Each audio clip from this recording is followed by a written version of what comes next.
Cordial saludo, mi nombre es Estefany Rodríguez Montealegre. En el día de hoy estamos en la fase 3, las violencias como configuradoras de la identidad y subjetividad.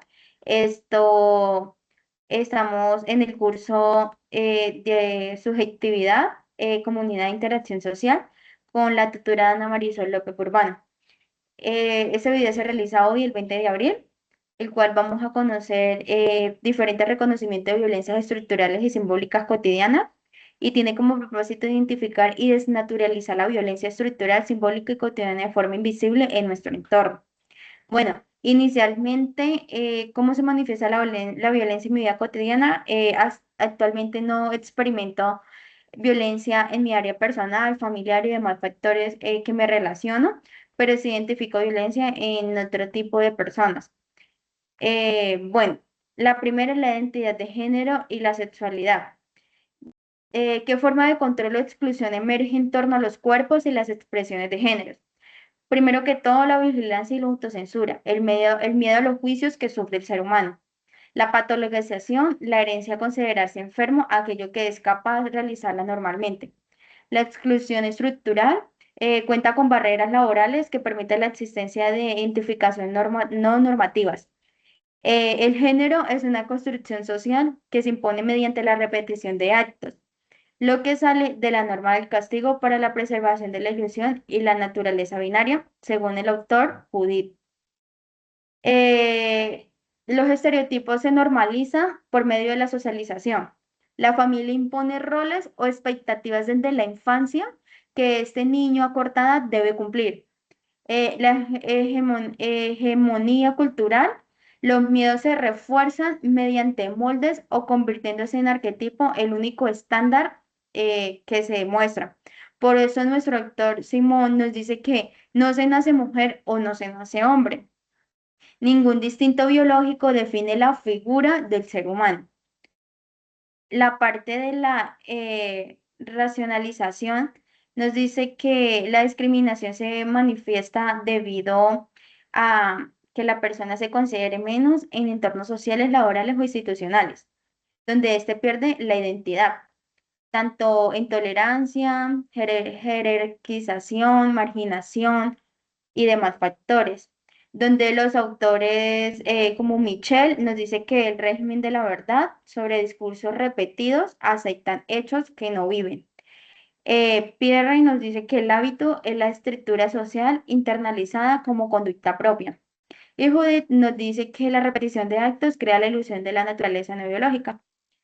En la parte de condiciones socioeconómicas, la violencia se ve reflejada en la discriminación de tratos, en el abuso de poder y demás factores.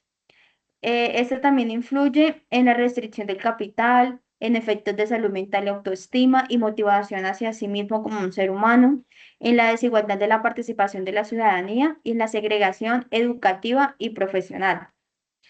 Cuando hablamos de migración, existen diferentes barreras. Los migrantes padecen demasiadas, la cual la inicial es la xenofobia y la discriminación discursiva, que se refleja en relatos o el aumento de delincuencia.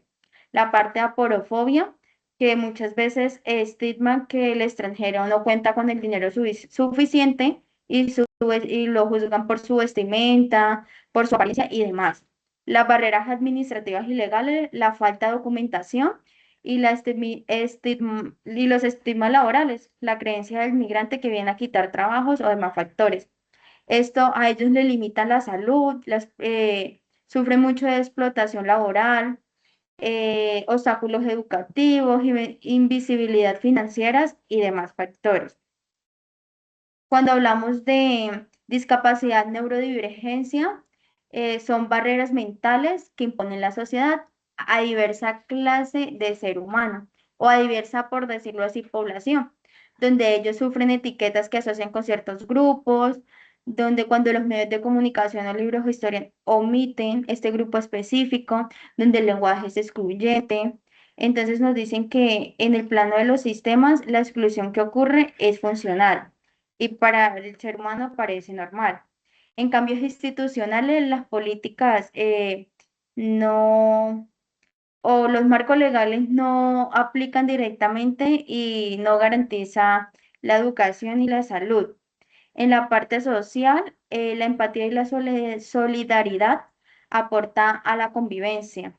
Y en la parte cultural, la educación fomenta desde la infancia el cuestionamiento de estereotipos y la representación de diversos que promueven el cine, la publicidad y demás.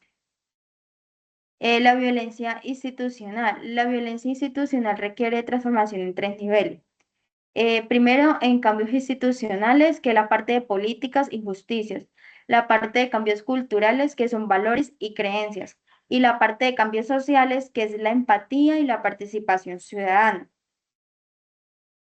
Cuando hablamos de cómo se reconoce el rol propio como agente productor de violencia, se reconoce como un agente que en los procesos con la autoimagen de una persona para aceptar nuestras acciones o omisiones. Eso nos dice que tenemos que pues tener responsabilidad activa, validación del daño y desaprendizaje crítico en estos procesos.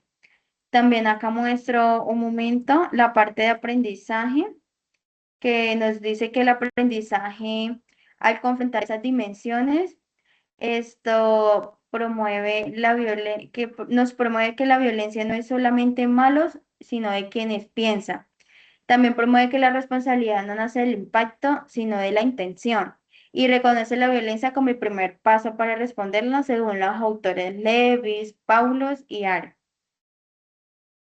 Esto, en conclusión, se identifica que la verdadera competencia profesional surge de la capacidad de manejar el rigor de la técnica sin perder la vista de la dimensión ética, de confrontar nuestras posiciones como posibles victimarios en la vida diaria, nos permite pasar a una tolerancia pasiva a una participación activa, donde los derechos y los recursos no sean un privilegio, sino que sean unas garantías para todos. También se dice que la relación entre la violencia y la configuración de identidades son necesarias para transformarse, ya que esa relación comprende que un dispositivo de poder donde la violencia no solo agrede, sino que se produce en sujetos al imponer categorías que marginan las diferencias para transformarlo. Y en basada en nuestro autor Enrique de la filosofía de liberación nos dice, la violencia es la negación de la alteridad. Por ello, la identidad debe reconstruirse desde la resistencia y la solidaridad del tejido social. Acá también muestro las referencias bibliográficas con las cuales me basé para este proceso. Muchísimas gracias por la atención prestada y ahora finalizamos con esta frase. Nuestra identidad suele ser el refugio que construimos para protegernos de las tormentas que no elegimos.